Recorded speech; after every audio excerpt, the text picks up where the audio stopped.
Olá, meu nome é Ana Júlia e eu estou gravando esse vídeo para apresentar o meu trabalho de conclusão de curso.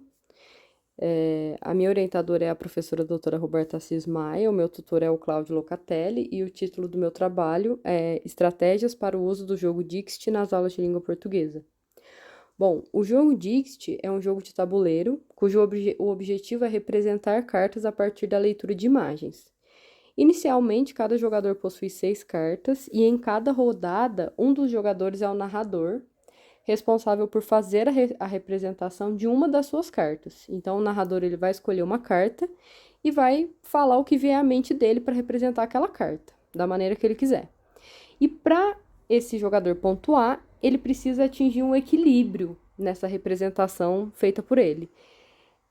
Então, nem todos os jogadores podem acertar a carta e nem todos os jogadores podem errar. Então, ele precisa atingir um equilíbrio, né? Ele não pode fazer uma representação nem muito óbvia dessa carta e nem muito específica, né? Porque cada jogador, a partir da leitura feita pelo narrador, também vai escolher uma carta da sua mão que esteja relacionada ao que foi representado.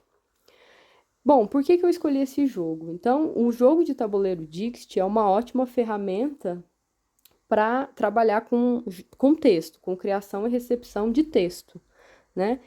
Bem como a gente pensar nos recursos usados para a construção desse texto e no repertório usado para produzir esse texto, né? Então, a partir de algumas pesquisas realizadas, eu pude perceber que jogos na disciplina de língua portuguesa a maioria deles é relacionado à alfabetização para crianças ou ao tipo de jogo RPG para trabalhar com narrativa, né? Então, essa é uma alternativa inovadora, onde a gente pode usar um jogo de tabuleiro para trabalhar com criação e recepção do texto.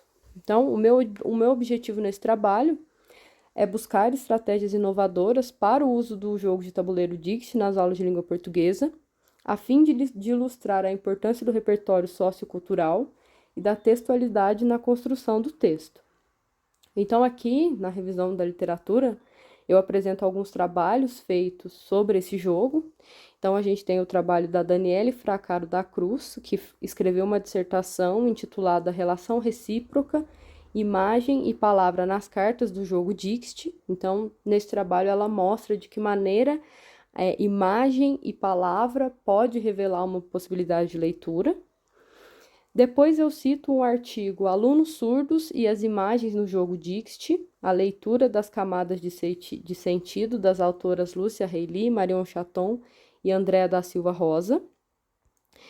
E aí eu cito sobre jogos, né, a bibliografia aqui, o livro do Mark Prensky, chamado Aprendizagem Baseada em Jogos.